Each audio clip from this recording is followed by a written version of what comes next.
তো আজকে ইন্ট্রো দিয়ে আর সময় নষ্ট করব না। যারা এই ভিডিওটির প্রথম পার্ট অর্থাৎ দ্য পেমান্তি জানাজা মুভিটির প্রথম পার্ট দেখেন নাই, তারা আমার ডিসক্রিপশনে লিঙ্ক দেওয়া থাকবে, ওইটা থেকে দেখে আসতে পারেন, অথবা পিন কমেন্টে লিঙ্ক দেওয়া থাকবে, চেক করে আসতে পারেন। তাহলে চলুন শুরু করা যাক।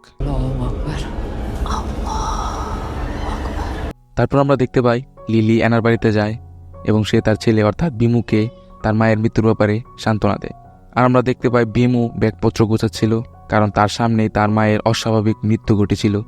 আর সে বুঝতে পারে যে এখানে কোনো একটা কিছু অস্বাভাবিক ব্যাপার আছে, তাই সে গ্রাম ছেড়ে অন্য গ্রামে তার খালার কাছে চলে যাবে। লিলি তখন বলে, কি অস্বাভাবিক ব্যাপার? বিমু তখন বলে, তার মায়ের মৃত্যুর সময় ওই আলমারির দিকে তাকিয়ে একটা নাম বলেছিল, যেটি ছিল নূর। আর বিমু এটা আগেও শুনেছিল তার মায়ের মুখে। লিলি জিজ্ঞেস করে, নূর কে? তখন বিমু অনেক আগের একটা ফটো দেখায়, যেখানে সিথি, টুটি, অ্যানা ও টেরি বাদেও আরও একজন মহিলার ছবি ছিল, যেটা ছিল নূর। এবং বিমু জানায় বহু বছর আগে নাকি সে এই গ্রাম ছেড়ে চলে গেছে। তারা খুবই ঘনিষ্ঠ বান্ধবী ছিল, তাদের মধ্যে কি হয়েছিল তা সে জানে না, কিন্তু বিমু বলে ঘটনাটি খুবই রহস্যময় ছিল। এই কথা বলে বিমু ঘরের ভিতরে চলে যায়। তখন লীলা বিমুর অগোচরে সেই ফটোটা নিয়ে নেয়। তারপর লীলা বাইরে এসে বিমুদের চালের দিকে দেখে, যেখানে চালের কিছুটা অংশ ছিদ্র ছিল, যেমনটা তার মায়ের মৃত্যুর দিন তাদের বাড়ির চালেরও একই অবস্থা ছিল। তখন সে কিছু কিছু আন্দাজ করতে পারছিল এই মৃত্যুগুলোর ব্যাপারে। সে অ্যানা ও তার মায়ের লাশ গোসলের সময় দুজনের বডি থেকেই কাঁটাতারের অংশ পায়, কিন্তু ইডার গোসলের সময় সে সেখানে উপস্থিত ছিল না। তাই সে ইডার লাশেও একই কাঁটাতার আছে কিনা তা চেক করার জন্য কবরস্থানে পৌঁছায়। শুধু তাই নয়, সে ইডার কবর খুঁড়তে থাকে এবং ভিতরে প্রবেশ করে। ইডার লাশ প্রায় পচে গলে গিয়েছে, তবুও সে তার বডি চেক করতে থাকে। অবশেষে সে পায়ের কাছে কাঁটাতারের অংশ দেখতে পায়। সেটা টেনে বের করার সময় দেখে তার চারপাশে লাশে ভরে গিয়েছে, আর সেগুলো আস্তে আস্তে তার দিকে এগোচ্ছে। এসব দেখে লিলি চিৎকার করে কবর থেকে বের হয়। সে এতটাই ঘাবড়ে যায় যে সে কবরের মুখ খোলা রেখেই চলে যায়। দৃশ্যপটের পরিবর্তন হলে আমরা লিলিকে দেখতে পাই, যার ঘুম ভাঙে মাইকের অ্যালার্ম শুনে, যেখানে বলছিল যে রাতে কেউ ইডার বডি চুরি করতে চাইছিল, যার জন্য কবর খুঁড়েছিল, কিন্তু কে তা জানা যায়নি। তা শুনে কাঁটাতারের অংশটি হাতে নেয় ও ঠিক করে যে সে নূরের ব্যাপারে জেনেই ছাড়বে। তাই সে পৌঁছে যায় ইডার বাড়িতে। সে চুরি করে ঘরের ভেতরে ঢুকে কিছু একটা খোঁজার চেষ্টা করে। তখনই সেখানে টুটি চলে আসে এবং বলে যে সে এখানে কি করছে। লিলি বলে, আমি নূরের ব্যাপারে জানতে এসেছি এবং বিমু ও তার মায়ের মৃত্যুর সময় এই নামটা শুনেছিল, তাই এই ব্যাপারটা সে খোলসা করতে চায়। তখন টুটি বলে, নূর খুবই খারাপ মহিলা ছিল, যার জন্য সবাইকে বিপদে পড়তে হয়েছে। তার জন্যই লিলির বাবা তার মাকে ছেড়ে চলে যায়।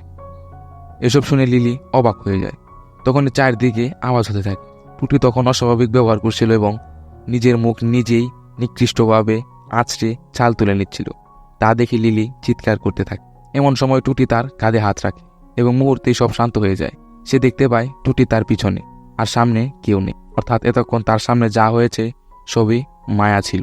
তারপর টুটি তাকে বলে, এখানে থাকা ঠিক হবে না, কারণ আজ রাতে নাকি কেউ ইডার লাশ ঘুরেছিল, কিন্তু কে তা জানা যায়নি। কেউ যদি তাদের এখানে দেখে তাহলে তাদেরকেই সন্দেহ করবে, তাই তারা এখান থেকে বেরিয়ে পড়ে। কিন্তু টুটি জানতো না যে এই জঘন্য কাজ লিলি করেছে। কিন্তু শীঘ্রই আরিফ এ ব্যাপারে জেনে যায়। সে ঘরে ঢুকেই কাদা পায়ের ছাপ দেখতে পায়, যা অনুসরণ করে সে লিলির ঘরে পৌঁছায়। খাটের নিচে সে একটা কোদাল দেখতে পায়, যা দেখে তার আর কিছু বোঝার বাকি থাকে না যে এটা কে করেছে। তখন সেখানে লিলি আসলে আরিফ লিলিকে এসব সম্পর্কে জিজ্ঞেস করে। তখন লিলি বলে তার মা আর বাকিদের মৃত্যু স্বাভাবিক ছিল না, আর তার রহস্য উদ্ঘাটনের জন্যই সে এইসব করছে। কোনো এক অভিশাপের ফলেই তাদের এমন মৃত্যু হয়েছে। এটা বলতেই জানালায় শব্দ হয়ে ওঠে। তারা দেখতে পায় টেরি জানালা দিয়ে সব শুনছিল। তাদের দেখে সে ওইখান থেকে পালিয়ে যায়। লিলি তাকে আটকাতে চেয়েও পারে না। টেরি ছিল প্রচুর পরনিন্দাকারী, যার জন্য পুরো গ্রামে এই বিষয়টা ছড়াতে বেশিক্ষণ লাগে না। ওই গ্রামে প্রত্যেক মহিলার মুখে এই বিষয়টা শোনা যায় যে নূর নামের একজন মহিলার অভিশাপেই সকলের মৃত্যু হয়। তারপর ওই দিনই লিলি রাতে পৌঁছায় টেরির বাড়িতে, কেননা তার ভুলভালের জন্যই এলাকায় এসব ছড়িয়ে পড়ে। কিন্তু সে দেখতে পায় টেরি অদ্ভুতভাবে চেয়ারে বসেছিল। সে ভয়ঙ্করভাবে গর্জে ওঠে, আর সাথে সাথে ঘরের দরজা বন্ধ হয়ে যায়। তার শরীরকে কেউ বশ করে নেয় এবং বলতে থাকে, আমাকে বিশ্বাস করো, সবাই আমাকে তাদের সংসার ভাঙার জন্য দায়ী করছে। আসলে সে এসবের জন্য দায়ী নয়। লিলি তখন বুঝতে পারে এটা নিশ্চয়ই নূরের আত্মা। সে তাকে আসল ঘটনা বলতে বলে। তখনই টেরি আবার ছটফট করতে থাকে এবং তার দেহ থেকে নূরের আত্মা বেরিয়ে অন্য একটি আত্মা প্রবেশ করে এবং সে নূরকে গালাগাল করতে থাকে এবং সাথে সাথে লিলির উপরও আক্রমণ করে। লিলি তাকে ঠেলে ফেলে দিলে সে বেহুশ হয়ে লুটিয়ে পড়ে, কারণ তার শরীর থেকে সবকিছুর ভর চলে যায়। তখন লিলি গিয়ে তাকে সামলায়। টেরি বুঝতে পারছিল না যে তার সাথে কি হচ্ছে।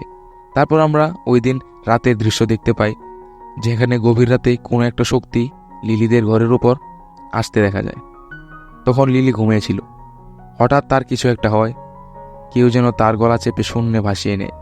কিছুক্ষণের মধ্যেই তার মৃত্যু হয়, যেমনটা তার মায়ের সাথে হয়েছিল। তারপর তাকে কাফনে জড়ানো হয়, আর এরপর লাশকে খাটে করে নিয়ে যাওয়া হয় কবরের উদ্দেশ্যে। খাটে থাকাকালীনই হঠাৎ তার জ্ঞান ফিরে এবং সে ছটফট করতে থাকে। তখনই তার ঘুম ভেঙে যায়। আমরা বুঝতে পারি এই পুরো বিষয়টাই ছিল লিলির দুঃস্বপ্ন। এই বিষয়ের পর সাথে সাথেই সে পৌঁছে যায় নূরের বাড়িতে এবং নূরের ব্যাপারে জানার চেষ্টা করে। পুরো ঘর খোঁজাখুঁজি করে সে একটা টাইলসের নিচে কিছু ছবি আর একটা কাগজ পায়, যেখানে নূর আর তার মেয়ের ছবি পায়। আর সে মেয়ে ছিল রিকা। শুধু তাই নয়, এই ছবিগুলোর সাথে কিছু কাটা তার ও একটা কাগজও পায়। আর এসব দেখে লিলির বুঝতে বাকি থাকে না যে এসব কে করছে। এসব জানতে লিলি দৌড়ে যায় টেরির বাড়িতে। অন্যদিকে আমরা দেখতে পাই টুটিকে, যার বাড়িতে সেই অশুভ শক্তিটি প্রবেশ করে এবং তাকে শূন্যে ভাসিয়ে আবার ফেলে দেয়। তখন সে ভয়ে পালাতে গেলে ঘরের দরজা আটকে যায় এবং সে একটা বাথরুমে গিয়ে আটকা পড়ে যায়, যেখানে উপর থেকে রক্তের মতো বৃষ্টি হচ্ছিল। পা পিছলে পড়ার ফলে তার চোখ দিয়ে একটা কাঁটা তারের অংশ ঢুকে যায়। অন্যদিকে লিলি পৌঁছায় টেরির বাড়িতে। সে সেখানে কাউকে নামাজ পড়তে দেখতে পায়, যেখানে সেই অশুভ শক্তি একবার ইডার রূপ নেয়, একবার সিথির রূপ নেয়, আবার একবার অ্যানার রূপ নেয় এবং সেই সকল বাজে কথাগুলো বলতে থাকে, যেগুলো সিথি, ইডা এবং অ্যানা নূরের ব্যাপারে বলেছিল। ফলে বোঝাই যায় তারাই একমাত্র দায়ী ছিল নূরের মৃত্যুর ব্যাপারে। এবং তখন সেই শক্তি হঠাৎ রক্তাক্ত টুটির রূপ নেয়। তখন লিলি বুঝতে পারে টুটিও মারা গেছে এবং সেই শক্তি বলে ওঠে, পাপ তাদের, তুমি এতে জড়িও না, এখান থেকে চলে যাও। তখন সে এখান থেকে চলে যায়। তারপর দেখা যায় লিলি টুটির লাশকে গোসল করাতে যায়। সে গোসলের আগে টুটির চোখ থেকে কাটা তারের অংশটা খুলতে চায়, যেটা কিছুক্ষণ আগে সে পড়ে যাওয়ার ফলে চোখে ঢুকেছিল। এমন সময় তার লাশ জেগে ওঠে এবং তার দুই হাত দিয়ে কাটা তার ঢুকে মুখ দিয়ে বেরিয়ে আসে, যেটা বের করার সাথে সাথে সেখানে ভেসে ওঠে সেই 3টি অবয়ব। তারা 4 জন মিলে লিলিকে খুব ভয় দেখাতে থাকে এবং দেখা যায় সেই কাটা তার দিয়ে লিলিও খুব আহত হয় এবং পুলিশ ও সবাই এখানে পৌঁছে যায়। বারবার ডাকার পরেও সে দরজা না খুললে তারা দরজা ভেঙে ভিতরে প্রবেশ করে এবং তারা দেখতে পায় লিলি নিচে পড়ে ছটফট করছিল। লিলিকে হুঁশে ফিরিয়ে তারা জানায় এই লাশটা নিতে তারা এসেছে তদন্তের জন্য। তখন লিলি রেগে বলে তদন্তের দরকার নেই, এইসবের জন্য দায়ী রিকা। রিকা অবস্থা খারাপ দেখে পালাতে গেলে লিলি তাকে আটকায়। তখন রিকা লিলির কানে কানে বলে, এটা তাদের পাপ, এতে তুমি নিজেকে জড়িও না। তা বলে রিকা এখান থেকে চলে যায়। এরই মধ্যে টুটির লাশ খাটলা থেকে পড়ে যায় এবং তখনই সেখানে থাকা একটা মহিলা চিৎকার করে ওঠে। দেখতে দেখতে সেখানে থাকা সব মহিলাই অদ্ভুতভাবে চিৎকার করছিল। তারপর টুটির লাশকে খাটে ওঠাতেই সব ঠিক হয়ে যায়। এখন সকল মহিলারা লিলির কথা বিশ্বাস করতে শুরু করে। এসবের পেছনে রিকারই হাত আছে, তাই তারা সবাই যে যা পারে তা নিয়েই রিকার বাড়িতে পৌঁছায়। রিকা তখন গ্রাম থেকে পালানোর প্রস্তুতি নেয়। তখন সকল মহিলাকে তার বাড়িতে আসতে দেখে অনেক আগের একটা কথা মনে পড়ে যায়, যেখানে গ্রামের সকল মহিলারা আসে তার মাকে মারতে, আর সেখানে সবার আগে ছিল ওই 5 জন বান্ধবী এবং তারা রিকার মাকে কাঁটাতারের উপর ফেলে নিকৃষ্টভাবে মারতে থাকে এবং রিকা তা ঘর থেকে দেখছিল আর কান্না করছিল। আর তখন সে অনেকটাই ছোট ছিল। বর্তমানে একই অবস্থা হয় রিকার। সকল মহিলারা তাকে চুল ধরে বাইরে নিয়ে আসে এবং একই অমানবিকভাবে মারতে থাকে যেভাবে তার মাকে মারা হয়েছিল। আর এইসব লিলি দূর থেকে দাঁড়িয়ে দেখছিল। তখনই সেখানে লিলির মায়ের আত্মা আসে এবং লিলিকে বলে এইসব অমানবিক কর্মকাণ্ড ঠেকাতে। ফলে সে চিৎকার করে দৌড়ে যায় এসব আটকাতে, কিন্তু সকলে এতটাই অচেতন ছিল যে লিলিকেও মাঝে ফেলে তারা মারতে থাকে।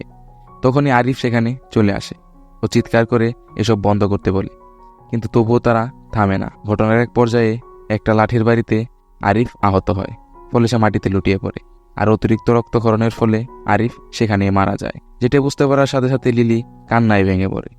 তখনই সেখানে বৃষ্টি শুরু হলে সবাই সেখান থেকে চলে যায়। লিলি সেখানে দুটি লাশ নিয়ে কাঁদতে থাকে, একটি আরিফ ও অন্যটি রিকার। হতে পারে রিকা এসব মৃত্যু ঘটিয়েছে তার মায়ের মৃত্যুর প্রতিশোধের জন্য, তবে লীলাও ঠিক কাজ করেনি। সে এই বিষয়টা পুরো না জেনেই বলেছিল যে রিকা দায়ী, যার জন্য মৃত্যু হয় রিকার। আর এই পাপের ফলস্বরূপ তার একমাত্র ভাই আরিফের মৃত্যু হয়। মুভির শেষ দৃশ্যে আমরা লিলিকে দেখতে পাই, যেখানে কিছুদিন পর সে একটা লাশকে গোসল করাতে যায় এবং গোসল করানোর সময় সে লাশের থুতনি থেকে বের হয় একটা সুই। আর এর মধ্য দিয়েই গল্পটি শেষ হয়। হতে পারে সেই অভিশাপটি এখনও শেষ হয়নি, এই গ্রামের মহিলাদের এখনও শাস্তি পাওয়ার বাকি, আর এর মাধ্যমে গল্পের সমাপ্তি হয়। আশা করি বন্ধুরা আপনারা গল্পটি বুঝতে পেরেছেন। কতটুকু আনন্দ পেয়েছেন সেটা আমি জানি না, এবং এমনই আরও হরর থ্রিলার মুভি পেতে আমার চ্যানেলটি সাবস্ক্রাইব করবেন। ধন্যবাদ সবাইকে।